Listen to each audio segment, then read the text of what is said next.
Hello, everybody. It's about to be back to school time. I know I start August 10th, which seems pretty early, but I'll be a senior this year, so pretty excited. Um, we're happy all of you can make it, and I'm to do a little connection here. So if we could just put in the chat one thing we're excited about for the new school year. I know we've all got goals, whether you're a teacher or you're a student or you're higher up than that or doing your own thing.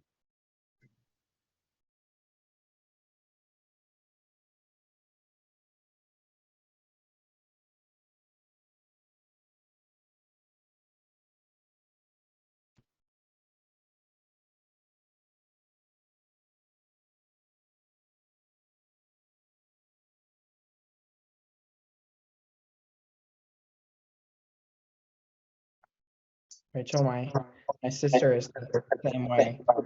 She starting her fourth grade, and I remember how it was. We still send out the postcards in the mail. We're still that small. And they like send out a postcard, and the teacher's written a little note.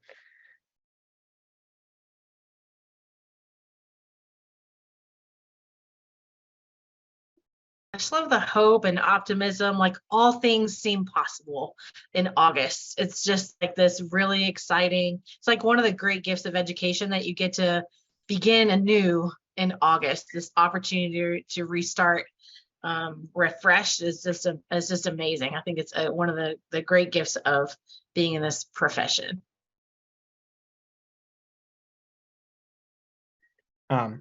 I know a lot of your districts have like a DTC, district technology coordinator, and like an IT department. I've been working with Lyon counties all summer. It's been my summer job. And so there's a lot that go into it when you put in your little tech support ticket, just so you know.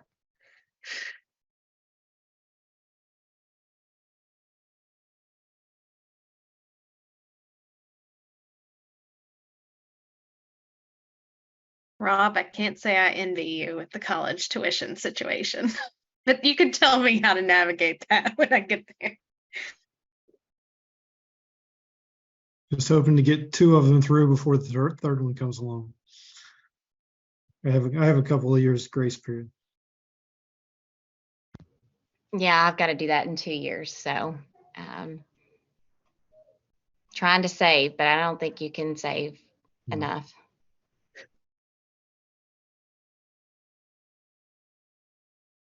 All right. Justin, you ready to kick it over to attendance? Yeah, go for it. All right. So we'll do a quick attendance check on the group this evening, and then we'll just transition into reviewing last month's meeting notes. So first we'll go through, I am here, Karen and Justin. Nisha? Rachel? Here. Danette? Radar? Penny? I'm here. Thank you. Susan Sintra? I'm here. Robin? And if there's somebody, if you happen to be off mute, I'm getting a little bit of an echo. I'm not sure if it's just me. Okay, try that. Carmen? Alfonso? Anne? Susan Dougal? Here. Rayma? Holly? Travis? Here. Amy? Mike? Rhea?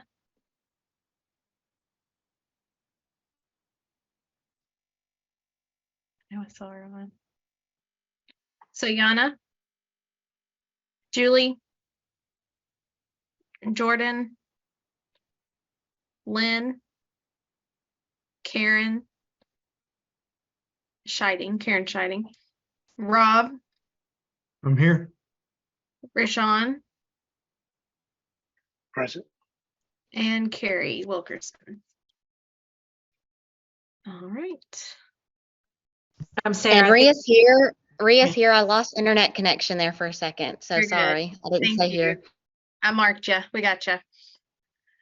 All right, so we will drop in the chat for you last month's meeting notes. Thank you again, Ria, for capturing that for us. That is a very large link, but if you would like to click into that, we'll just briefly go over. Just as a reminder, what we do after these meetings is we take the notes and condense them into about 150 words to kind of reflect out the activity of this committee. And that's used in a few different ways. One, it's used as kind of public information through KDE's portals, but it's also used to help communicate across committees so that we can stay involved and in the loop about what each committee under the United We Learn Council is working on. Thank you, Susan, for dropping that in there.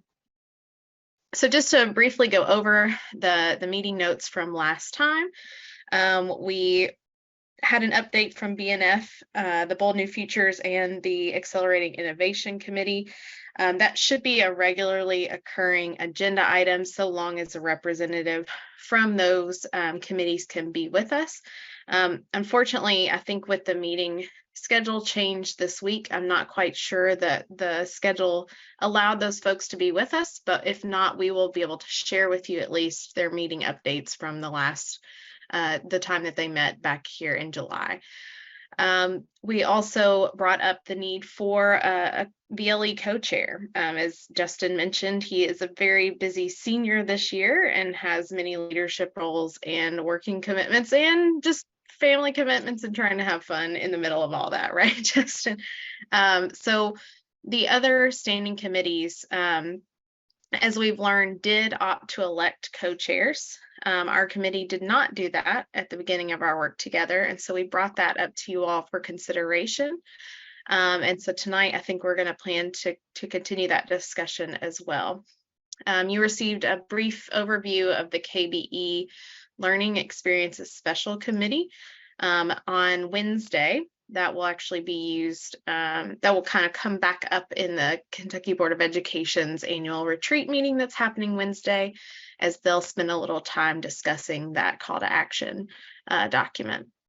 And then we were joined by Rachel Albright, who's here with us from OVEC, who generously provided her time to talk to you about storytelling systems that exist, specifically from the Ohio Valley Educational Cooperative and their work around a series of publications such as the Deeper Learning Destinations, which I think a new one was just published for Frankfort High School, I believe I saw this week, Rachel. So definitely something else that you can check out.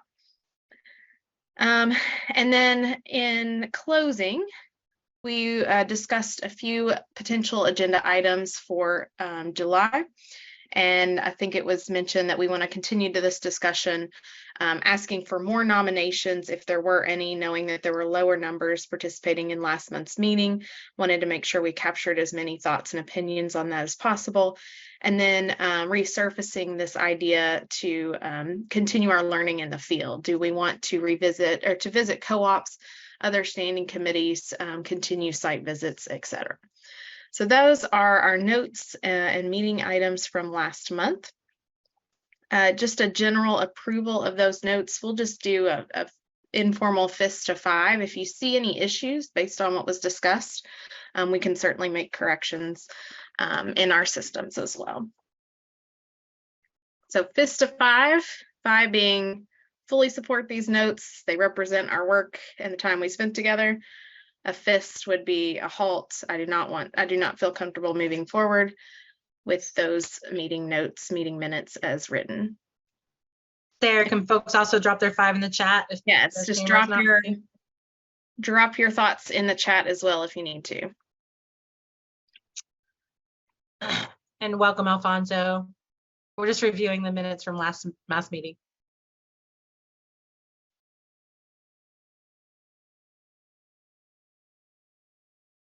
Again, if you'll just drop in the chat if it's easiest. A 5 if you agree that those meeting minutes accurately represent the work that happened last month. A 0 or fist. That's fine, Alfonso. 0 or fist would mean that you do not feel we can move forward with the notes as written. And anywhere in between.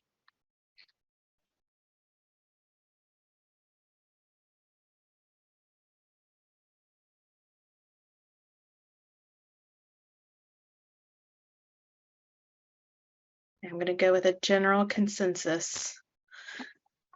Okay, so let's see. We have next on the agenda item for tonight, Susan Strange is joining us. She's our CGSA grant project manager and works a lot of the magic behind the scenes for the Kentucky United We Learn Council, which we operate within. And so Susan has worked diligently over the last several months to establish a space for us virtually within Slack, which is a communication program, if you're not familiar with it, to help us really bridge and connect across committees and within into the larger council as a whole. So Susan's joining us tonight just to give a very brief orientation to this platform so that she can get you all established on there so you can start communicating between and across committees.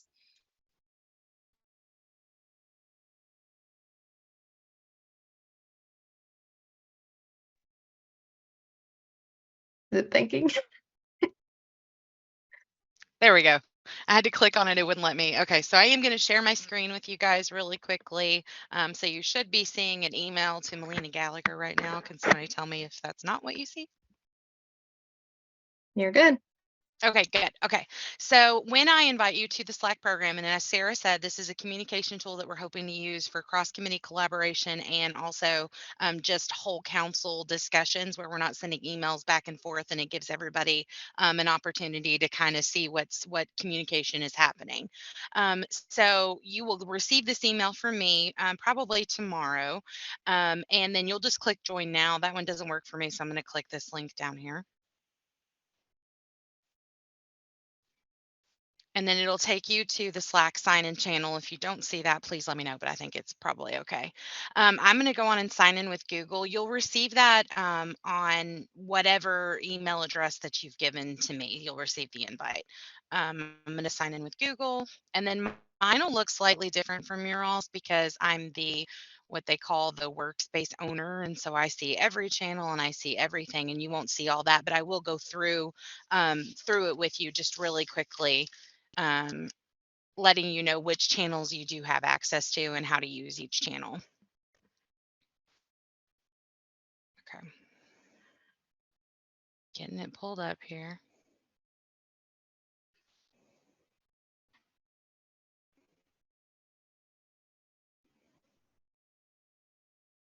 Sorry. I'm at work too. You think I'd have good internet up here, but I do not.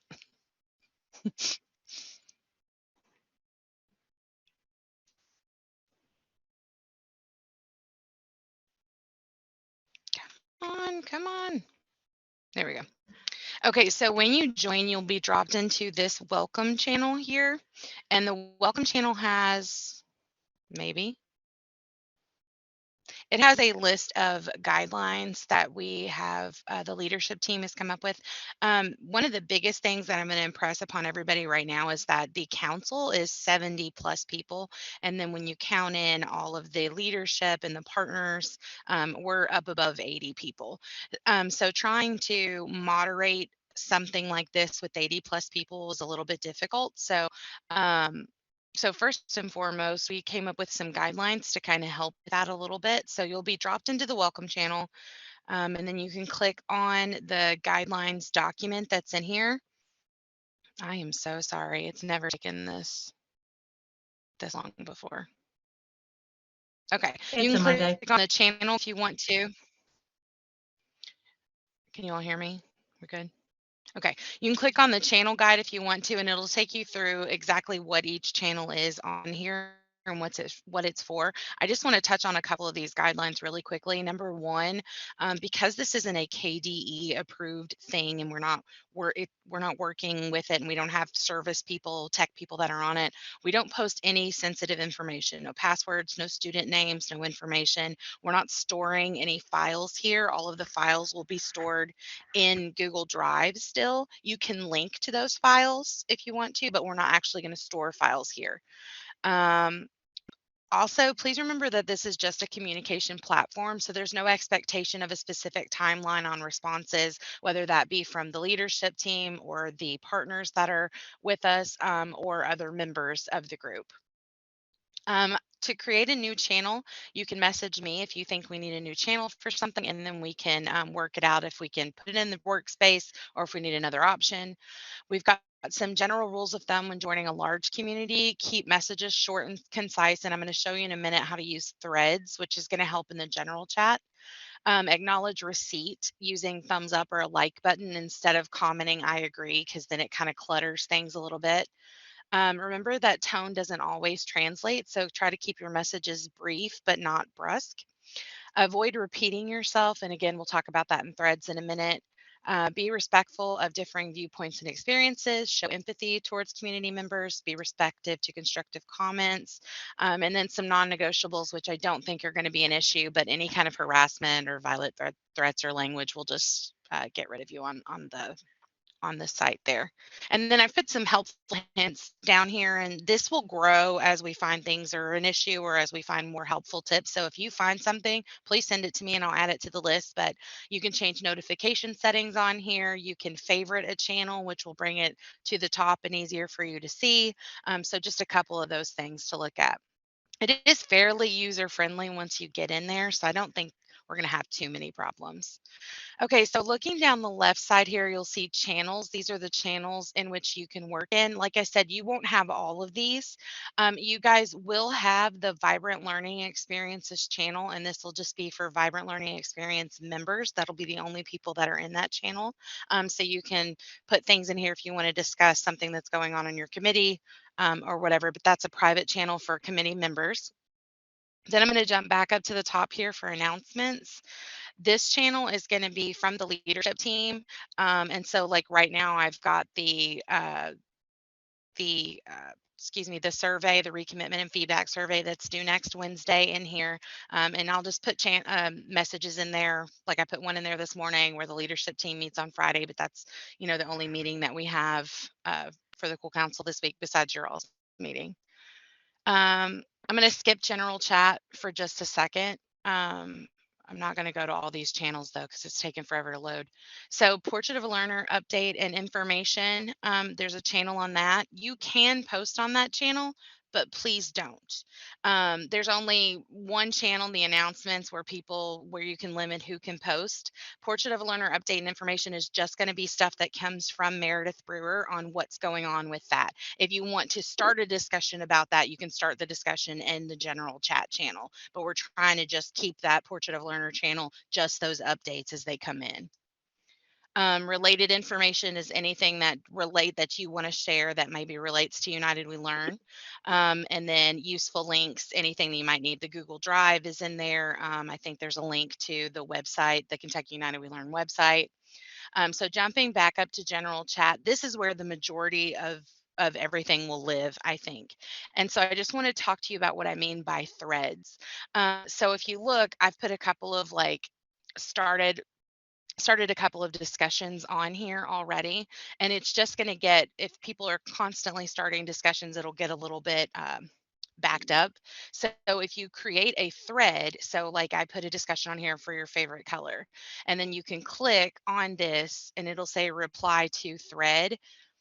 And so when you reply to the thread or you reply with a thread, then you can expand that out and it's not everybody's showing up on the same screen.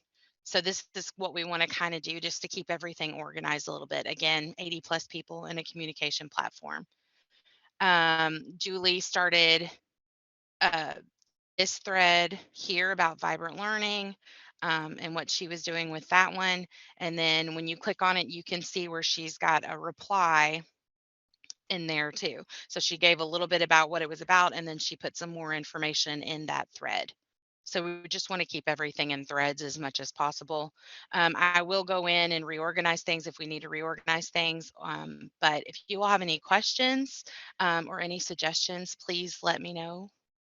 I'm doing the best I can, but it's just going to kind of be as things go along, we might need to make changes just depending on what happens. So we're trying to keep this as flexible as we can. Last thing I want to touch on is searching. So let's say you wanted to post something about the Portrait of a Learner in the general chat. You can go up to the top and type in the search Portrait of a Learner, and if something pops up, maybe you can add your comment there, or if it's completely different, you can start a new discussion. But try to search as much as possible so we're not repeating discussions and have things all over the place. And that should be the last of it. Are there any questions or anything I can help you all with?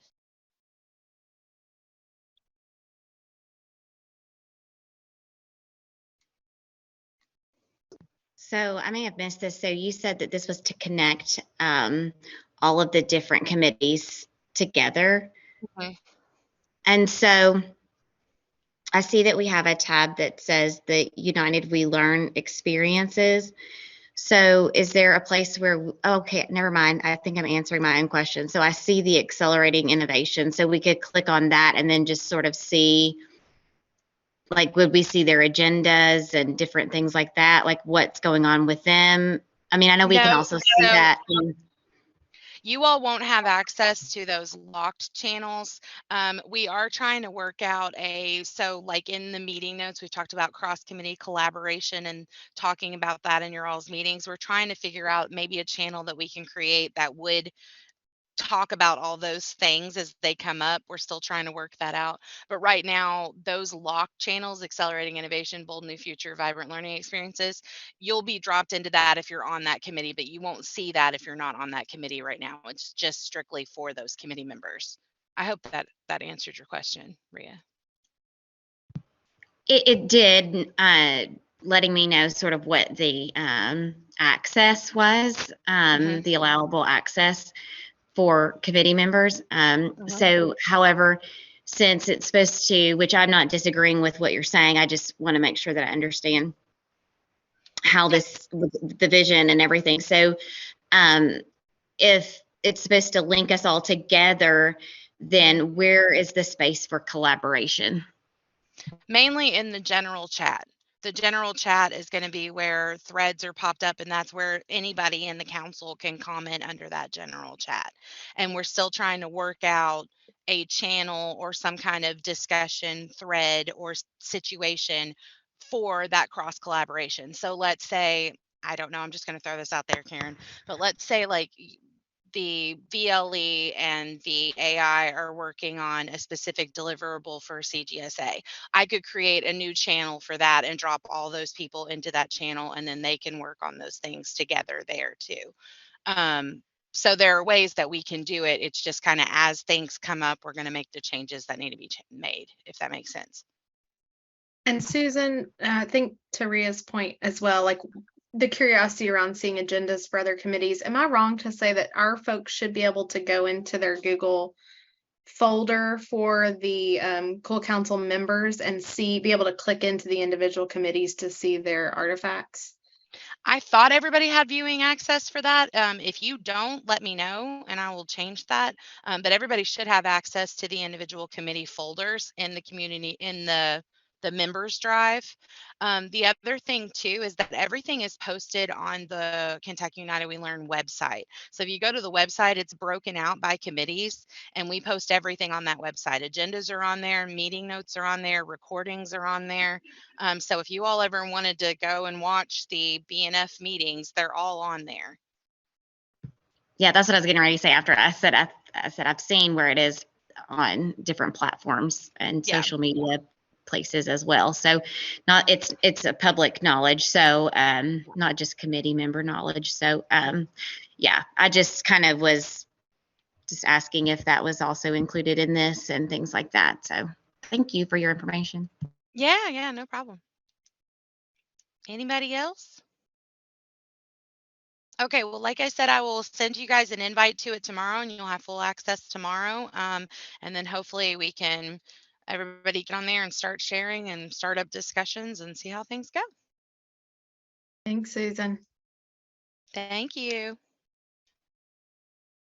All right. And before we just get a look at what Bold New Futures and Accelerating Innovation committees have been up to, we have Rob Smith, who is not only a member of VLE here, but also the statewide deeper learning director under a grant that is really making powerful moves across the state. So we just asked Rob to join us tonight to, one, hopefully bring some awareness to some of you who may not know about the deeper learning work happening across the state, and a little bit about what his teams have been doing.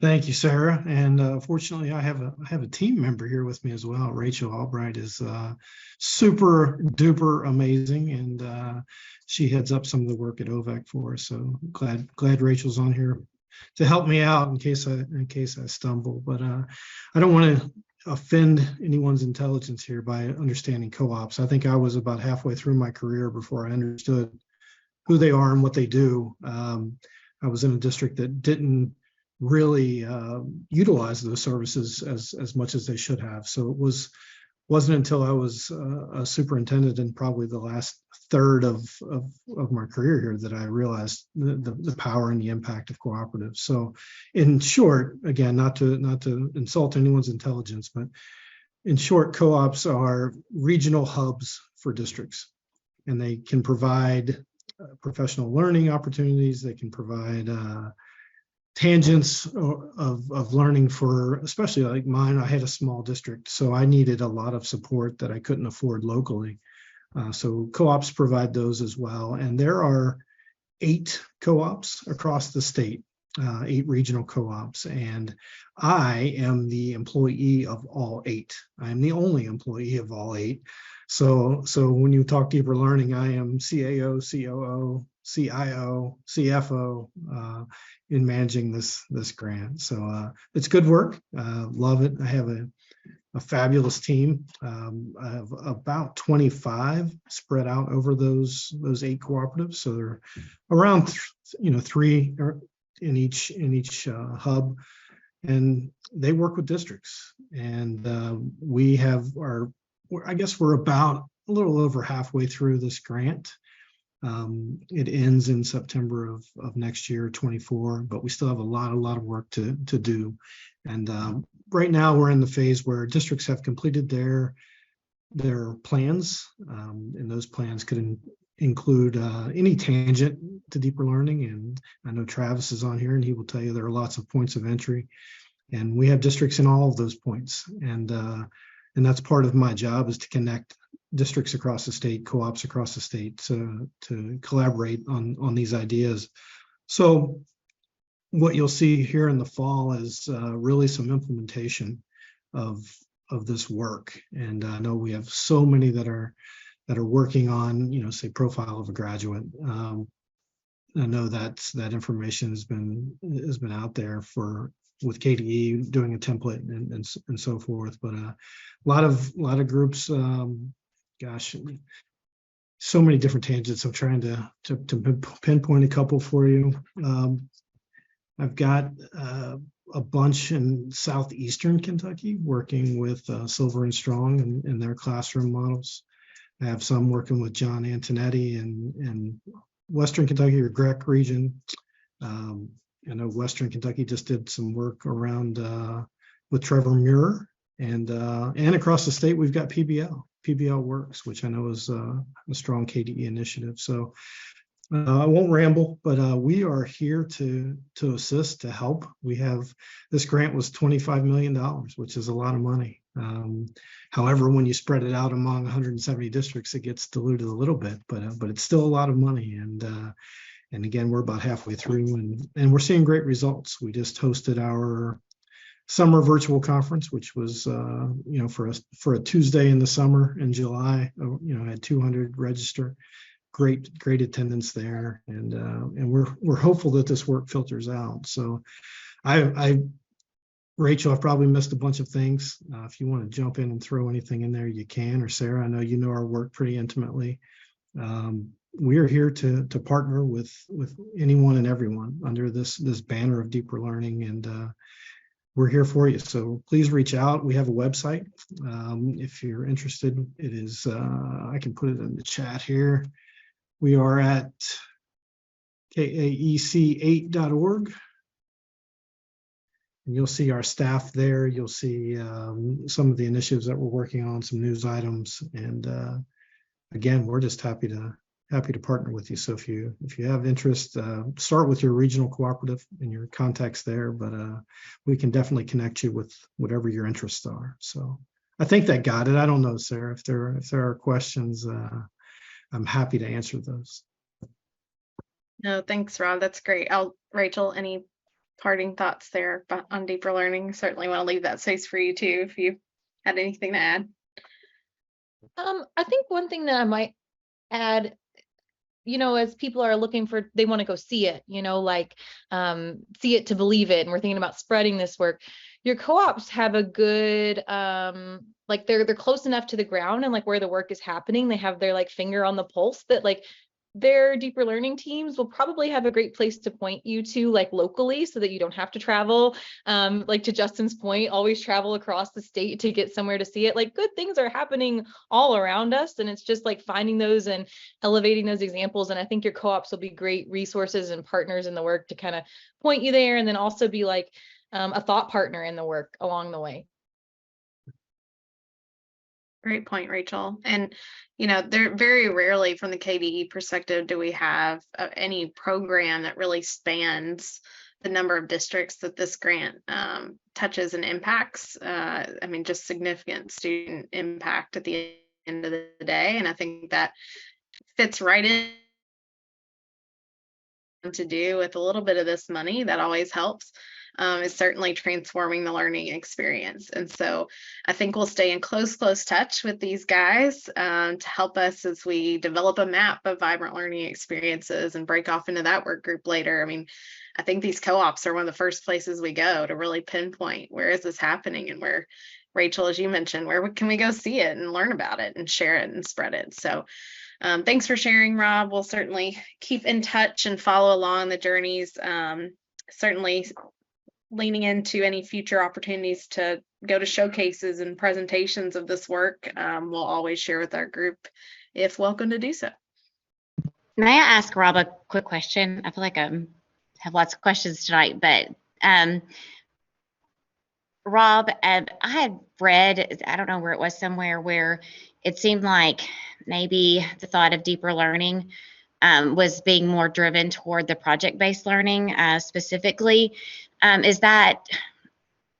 I interpreting that wrong, or is that, and I'm not judging any opinion or any sort of like conclusion, but I've sort of read a lot more lately about the focus on project-based learning. And so I just wondered what your work, if it reflects that same, I guess, thought or same belief system that I've been reading about more and more with the project-based learning.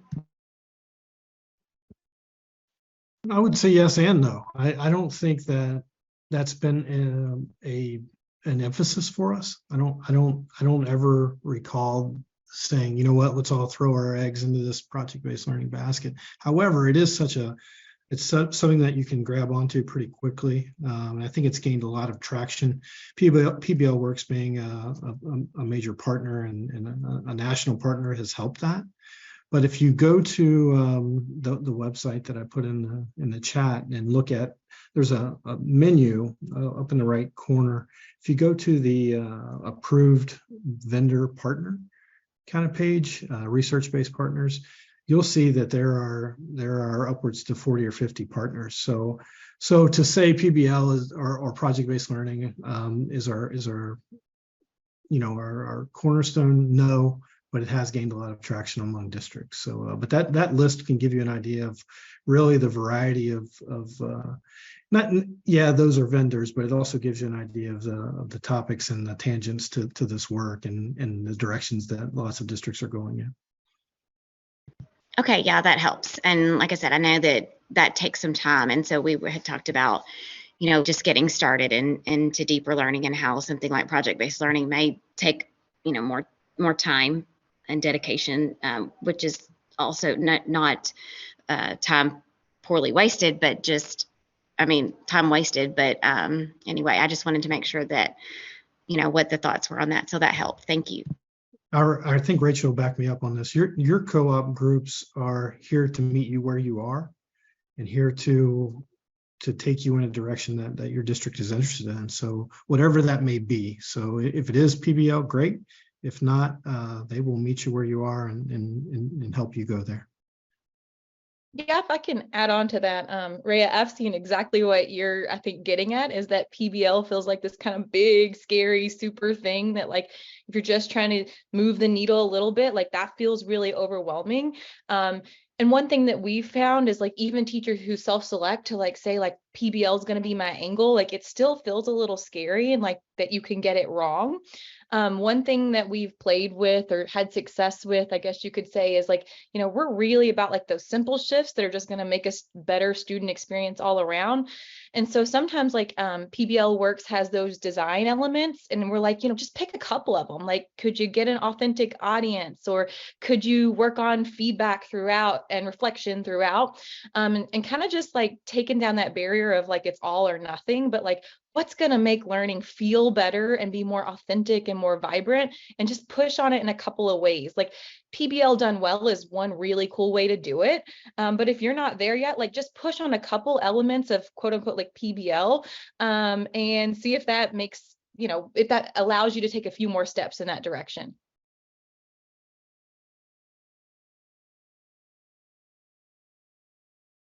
Having said that, though, there are some anchor principles of it. So Dr. Smith, I mean, would you mind just, like, when you talk about deeper learning, would you mind walking us through kind of what your anchor principles are for deeper learning?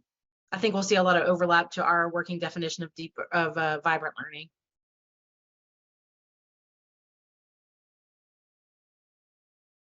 Are you speaking specifically to kind of the pillars that guide our work? Yeah, the pillars. Certainly.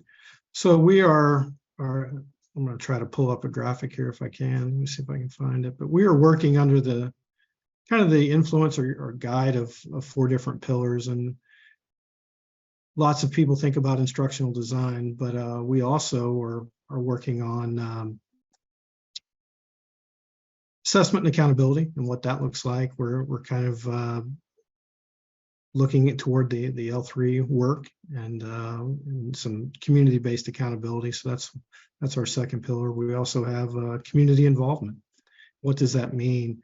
How do you involve your community in designing your profile of a graduate? How do you include your community voices, student voices in the decision making in your districts? And our fourth pillar is equity and equitable systems. And what does that look like? Who are you including in those discussions? What are your priorities in your district, and how do you assess once you've determined that those are your priorities? So I know that's a really brief look at our pillars, but I think there's a lot of overlap with the work being done here. Thank you. Certainly. All right.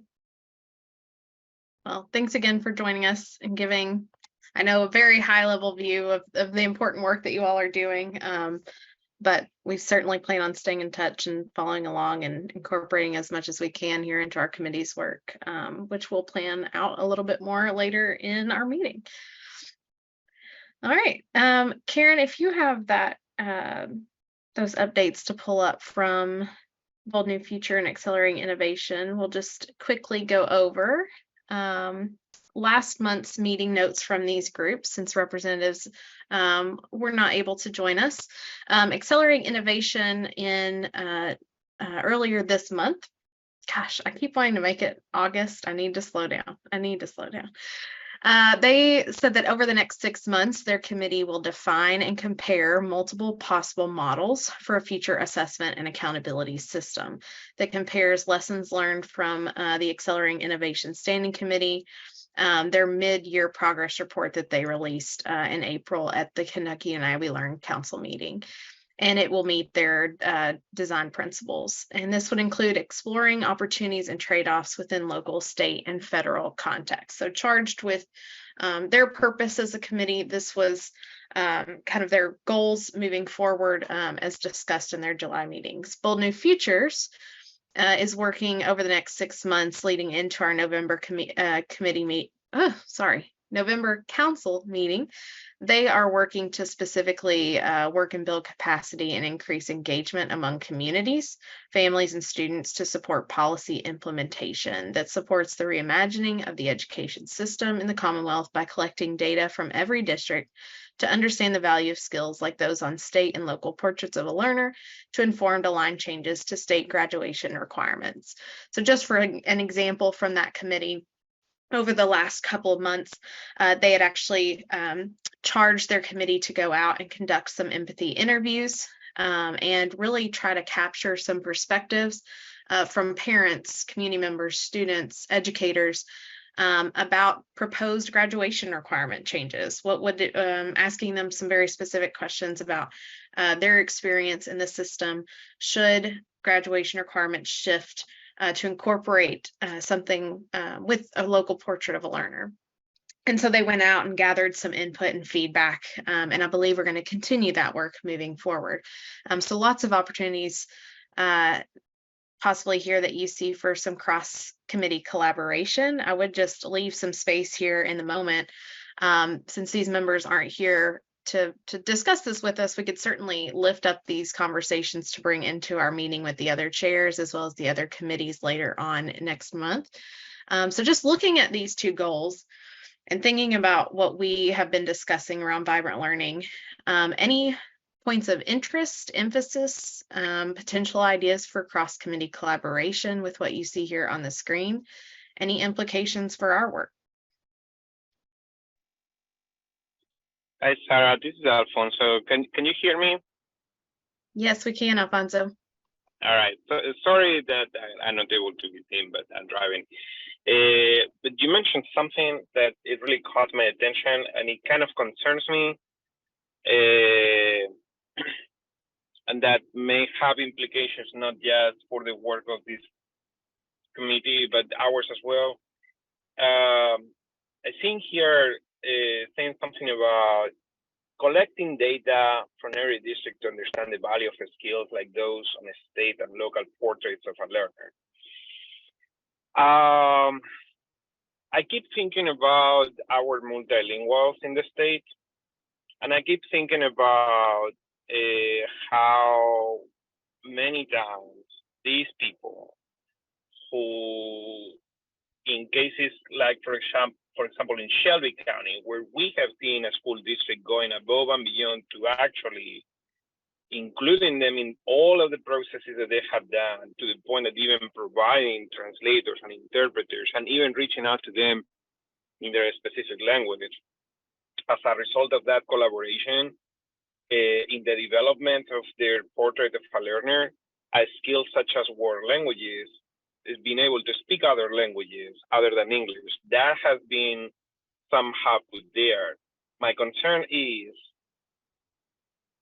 this: what about those portraits of learners where that specific skill, which is widely industry recognized, whether it's an English speaker speaking a second language or a non-English speaker speaking their first language in addition to English, if that portrait of a learner does not recognize that or does not show that, how in the world the conversations of the school districts are going to go in a way that they can include other people in their communities, people who speak languages other than English?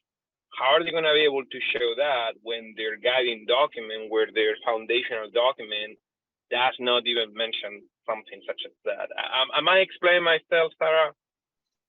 I think so, Alfonso, and I could be, I certainly don't want to glaze over your concern, because I hear what you're saying is maybe this conflict of, despite good work being done in an anchor document and resource like a portrait that is publicly recognized across a school district or multiple school districts, specifically placing value on multilingual skills and abilities, you don't see that lifted up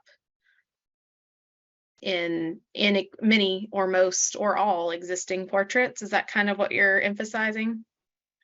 Well, I mean, so Yeah, let's say, for example, that in any effort that any school district tries to make in regard to including multilingual individuals in their community, right? They try to do a lot of things, but at the end of the process, that the skill of being able to reach out to others in another languages so that they can create a productive and efficient collaboration, which is actually one of the values of the profile of a learner. These individuals, they are not going to see that. These individuals, they are going to feel like, well, you're reaching out to me just because maybe you want to meet your quota for diversity, right? But I guess what I'm talking about is about being intentional with those efforts rather than falling into tokenism or something like that, just for the purpose of meeting the quota, that's why I said before, speaking languages, whether you are a non-English speaker or an English speaker, those are valuable skills that the industry recognizes. There's a lot of ways that those skills can be valuable in a career setting. But if we are going to use that so that our multilingual families can be included in this process, let's go all the way. Let's not just be half stake. Sarah, can I jump in? This is Susan. Alfonso, I appreciate your insight around that. It makes me think a couple of things around the portrait, and you referenced the work in Shelby County, and I don't know how this I had forgotten some of that.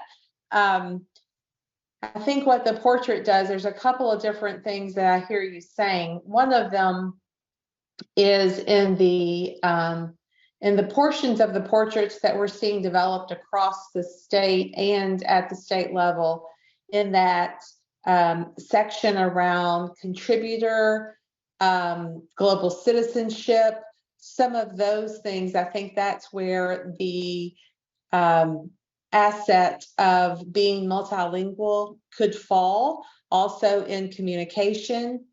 A lot of what we're seeing as we go to the next level of implementation in the portraits is when districts start to define the outcomes and indicators of each of those competencies.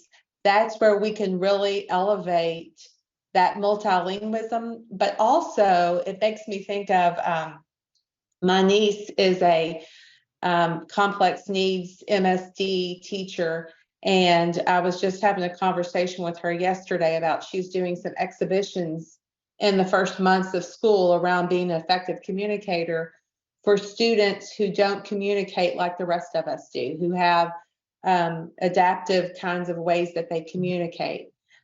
So I think not only with the spoken language, but all kinds of communication, making sure that all of our students and families have access to what we're doing. And I think that is going to be something intentional that we're going to need to do. And it may come through the experiences of the Vibrant Learning Experiences group.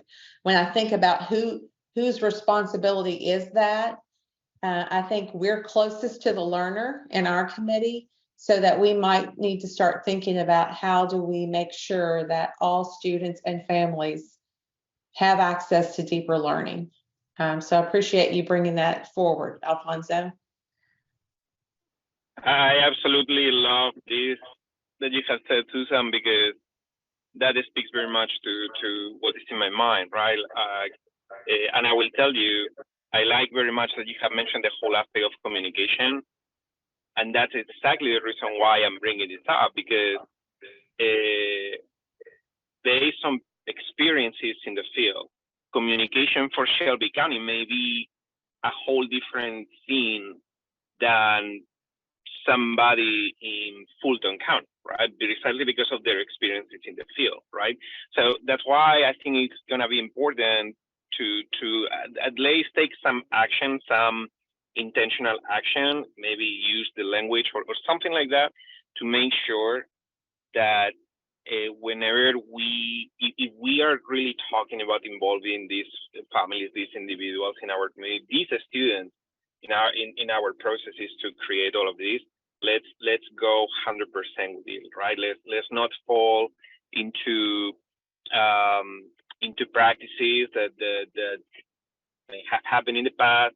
Rather, let's go ahead and go full on with them, valuing the ability to speak other languages and recognizing that communication can be done not just in spoken languages, right? But I'm thinking right now, for example, of all of the individuals in Kentucky who speak American Sign Language, right? Or for example, those individuals in the Kentucky School for the Blind who use Braille to communicate, or so on, right? So I thank you very much for sharing that, Susan. I really appreciate it, and yeah, thank you. So I'm hearing potentially something for us to take to Bold New Futures for potential collaboration is seeing where perhaps our deliverables, which I think Karen's going to review with us, is specific to the competitive grants for state assessment. How does our deliverables around professional learning and development pair well with this desire for the Bold New Futures Committee to increase that engagement and build capacity among communities, families, and students in any future policy, whether it be in support of portrait of a learner work seen within the graduation requirements at the state level or something else. So definitely making note to see if there's potential areas to collaborate and influence that work as they work with communities. All right, I'm looking at our clock. Please continue to pop in the chat if you see connections, areas to pair up and potentially collaborate across those 6-month goals. We are happy to hear from you and take that into our chair meetings with the other committees as well to talk and create some action plans for next steps. And we'll pass to Karen to just review what exactly our committee is intended to do specific to that little grant we're a part of, pretty national, federal, big deal kind of grant actually that are really making waves.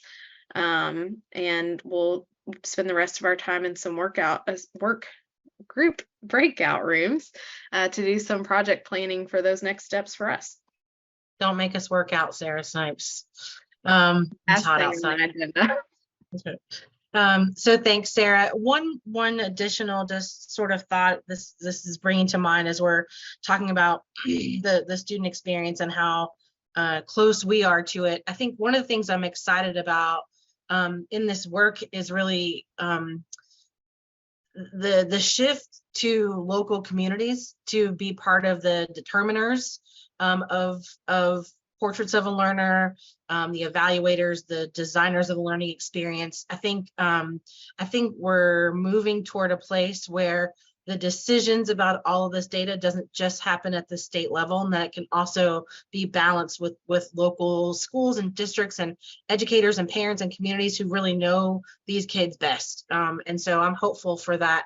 Probably like many of you all are, I'm hopeful for that being a great opportunity to really get some of those learning design decisions and evaluation of that at the level of the hands of the folks who know students best. So just a kind of a closing thought to our last conversation, but we should keep that top of mind. I think is a really good point, and I appreciate the passionate advocacy for sure. I would like to just bring something back to our attention that we've talked several times about, but as Sarah referenced, this effort is in part, the Kentucky United We Learn effort is in part supported by a grant that Kentucky got called a CGSA grant. And so I'm gonna just bring up a slide that you all have seen before to remind us of what the deliverables of the grant is. So the CGSA grant is a federal grant that Kentucky applied for over a year ago now. And in the course of the grant, which was really about assessment, it's really centered on assessment, we actually committed as a grantee to deliver several things. And I think that our work is really well aligned with the promised deliverables. But just as a quick reminder, the promised deliverables for that grant are professional development resources for the design, implementation, and evaluation of local assessment and accountability systems for competency-based education. So things like Around a Portrait of a Learner that local leaders can use to adapt these models to their context. And so if we think about the work of each of the standing committees of Kentucky United We Learn, what professional development resources are we all both creating and contributing to the field about how to design local assessment and accountability systems for competency-based education around Portrait of a Learner and other elements of vibrant learning that local leaders can use in their own context.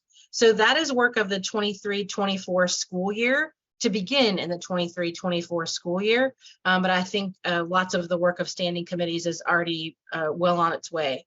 And then the other big deliverable that really most closely impacts our work is we're committed to contributing to a systems bank of assessment and accountability system. So that could look like curating examples of what local districts are already doing to assess learning around Portrait of a Learner, or to begin to curate examples of how to assess vibrant learning experiences that may look like something different than what we've previously seen. So I think our thought here was just that we wanted to sort of remind everyone and bring these things back to the fore about the grant and also what the big goals and pretty lofty aspirations are of the grant, and for us to sort of focus our work and reground in these deliverables, which I think that we're well on our way to doing. So I just wanted to bring that back to everyone's front of mind here. Any questions over these? And then we just sort of like ideated a few ideas here about what that can look like. We're also committed to supporting KDE initiatives like the L3 districts, like the PBL effort, like the deeper learning effort that's happening statewide, like the statewide Portrait of a Graduate or Portrait of a Learner competency description. That's just a few examples. Any questions over that? Susan, this is Alfonso. Could you expand a little bit on the first deliverable about professional development resources? Are we talking about like creating guidelines or guides or guiding documents, or are we talking about sessions? Or and then when we're talking about design, implementation, and evaluation, are we talking about all of that as a whole, or are we talking about the specific components of assessment and accountability? Could you clarify, expand on that, please? Yeah, great question. So in response to the first question, I think professional development broadly defined. So one of the things, for example, Rachel mentioned this earlier, lots of times teachers say, like, I get what you're saying philosophically and theoretically, but I just want to see vibrant learning happening in action. Where could I go to see it? And so a professional learning opportunity could be for us to create a map or a list of where teachers could go to see it. That is a piece of professional development. That is a resource of professional development that we could provide. So I think if we, and another example we've talked about in our standing committee has been around articulating simple shifts that educators could put in place to make vibrant learning happen in their classrooms and in their schools. So thinking about professional learning broadly defined, is helpful to me when I think about how this intersects with vibrant learning and the goals of our standing committee, which is to define vibrant learning and to create resources to make more vibrant learning happen out in the state. And your second question, I really think of it as vibrant learning being the beginning of creating a next generation assessment and accountability system. What we're interested in doing is creating learning experiences that look different for kids. And so our part of this is to help folks think about and design vibrant learning experiences that look different, and then begin to cross over into how do we value that learning in terms of assessment. That is a little bit of a bridge. That second one is a little bit of a bridge into the AI committee, who's working really about how to measure learning in next generation kind of ways, and defining what those accountability systems might look like. So we're just one part of the second one in particular, but I think really kind of the start of it, which is, what do we mean when we talk about the kind of learning that we want students to have, and then how do we begin to think about assessment? What are artifacts and evidence of that learning, and then how do we begin to assess those? Good questions. Well, if there's no further discussion on those, I think we have about probably 20 minutes now to break into our working groups. So in a few minutes, I'm gonna open up breakout groups for us all. The setup of the breakout groups is for you to self-select into the group that you are already interested in working in or are interested in moving into. So you're not going to be assigned to a breakout group. You should get an option to choose a group. And if you remember, the 3 working group options are the map of vibrant learning that Sarah has really kind of been heading up, the definition of vibrant learning and some evidence of vibrant learning, with which Justin has been heading up. And then the third group is simple shifts and entry points into vibrant learning that I really been working on with a subgroup of our committee. Our goal during that time, Sarah, do you want to get us started on the goal?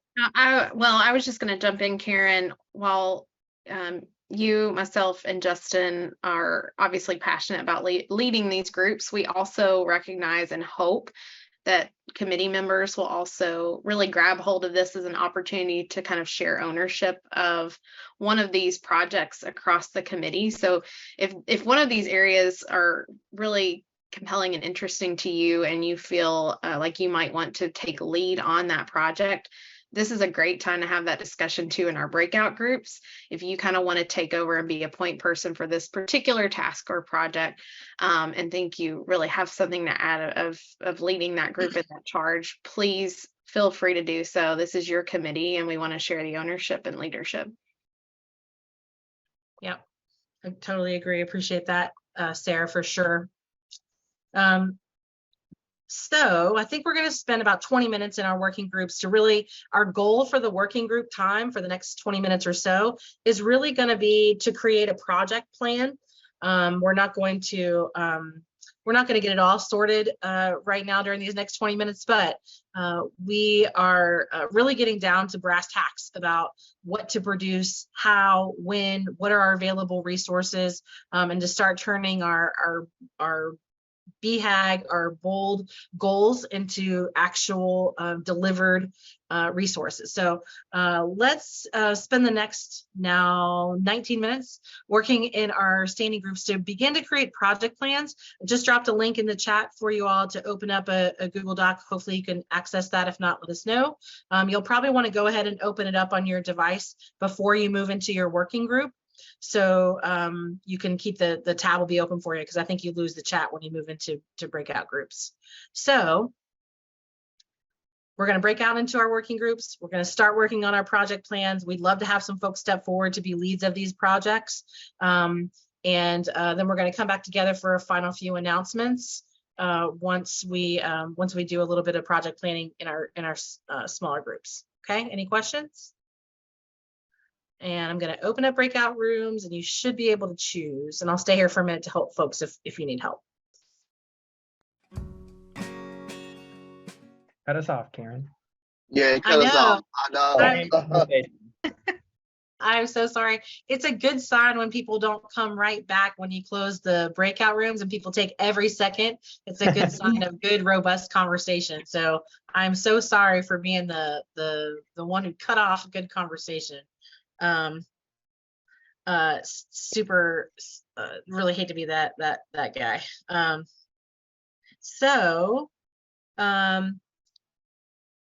I think by way of closing out here, Sarah, there's some upcoming meeting dates we want to remind folks of. Yes, so we, just for planning and to make it easier on all parties involved, we have gone ahead and mapped out based on our cadence and the needs that arose in our polls that we put out last meeting, taking us into the November Cool Council convening. We'll be meeting August 21st, September 18th, and October 23rd. And I will be happy to put those in the chat in just a moment.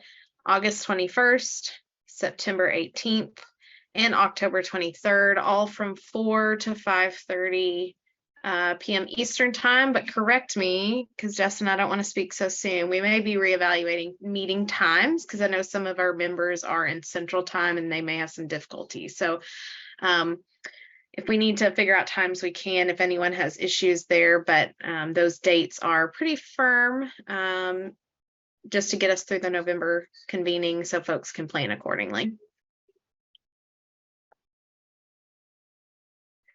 All right, and let's see, it looks like we took nominations for a co-chair and had some discussions with the folks who were nominated. So let's see. Justin, if you would like to do the honor of letting folks know.